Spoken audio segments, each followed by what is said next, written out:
जय हिंद बच्चों, welcome to Hindi class. I am your Hindi teacher. बच्चों, आज मैं आप सबको हिंदी नवनीत का स्वर कोकिला पाठ पढ़ाऊंगी। इस प्रस्तुत पाठ में हमारे देश की महान गायिका लता मंगेशकर के जीवन और उनके द्वारा किए गए संघर्ष के बारे में बताया गया है। बच्चों, लता मंगेशकर को ही स्वर कोकिला के नाम से भी जाना जाता है। उनकी मधुर आवाज़ पिछले 65 वर्षों से गूंज रही है। देश की इस महान गायिका का जीवन संघर्षों की गाथा है।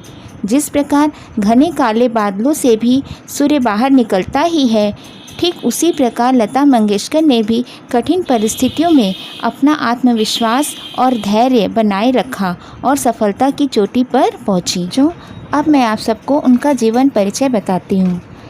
रंगमंच कलाकार और शास्त्रीय गायक पंडित दीनानाथ मंगेशकर की सबसे बड़ी बेटी लता मंगेशकर का जन्म 28 सितंबर 1929 को मध्य प्रदेश के इंदौर शहर में हुआ था, लेकिन उनका बचपन महाराष्ट्र में बीता।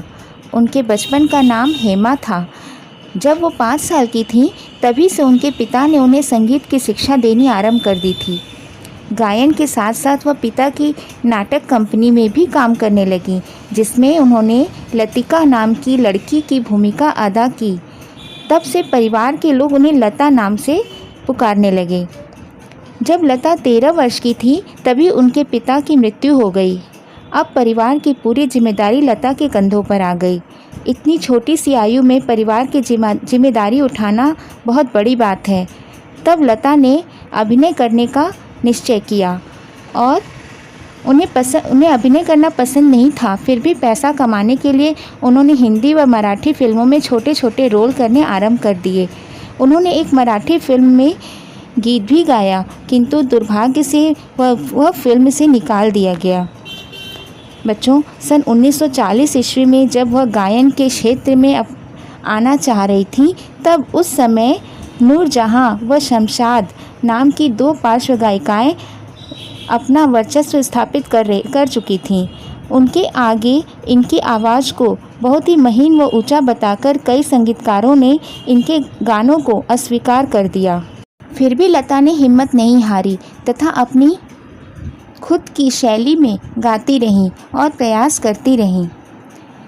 बच्चों, सन 1949 ईस्वी में मधुबाला पर फिल्माया गया महल फिल्म में जब लता ने आएगा आने वाला गीत गाया, तब सबका ध्यान उनकी तरफ आकर्षित हुआ। इसके बाद उन्होंने कई फिल्मों जैसे दुलारी, अंदाज और बरसात में कई गीत गाए। वह पार्श्व गायन का काम शुरू कर दी। धीरे धीरे हिंदी सिनेमा में लता का एक छत्र साम्राज्य स्थापित हो गया। चारों ओर उन्हीं की आवाज़ गूंजने लगी। हर संगीतकार उन्हीं का गायन चाहता था। बच्चों, चीन के साथ हुए युद्ध में अनेक भारतीय सैनिक शहीद हुए थे। उस समय 26 जनवरी 1963 ईस्वी को दिल्ली के रामलीला मैदान में प्रधानमंत्री पंडित जवाहरलाल नेहरू की उपस्थिति में लता ने एक गीत गाया, ऐ मेरे वतन के लोगों ज़रा आँख में भर लो पानी। इतना भावुक गीत सुनकर प्रधानमंत्री की आंखों में भी आंसू छलछला उठे। आज भी इस गीत को देशभक्ति के महान गीतों में गिना जाता है।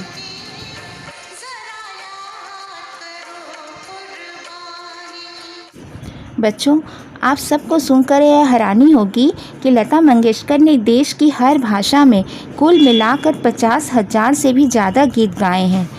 सबसे ज़्यादा गीत गाने के लिए उनका नाम Guinness book of world record में भी शामिल किया गया है। आज इतनी आयु में भी लता उतना ही मधुर गाती हैं जितना वो आरंभ में गाती थीं। उनके स्वर को सुनकर लगता ही नहीं है कि कोई बुजुर्ग महिला गा रही है। बच्चों, लता ने भजन, गज़ल आदि सभी तरह के गीत गाए हैं। संगीत की सेवा के लिए सन 2001 में लता को देश का सबसे बड़ा सम्मान भारत रत्न दिया गया।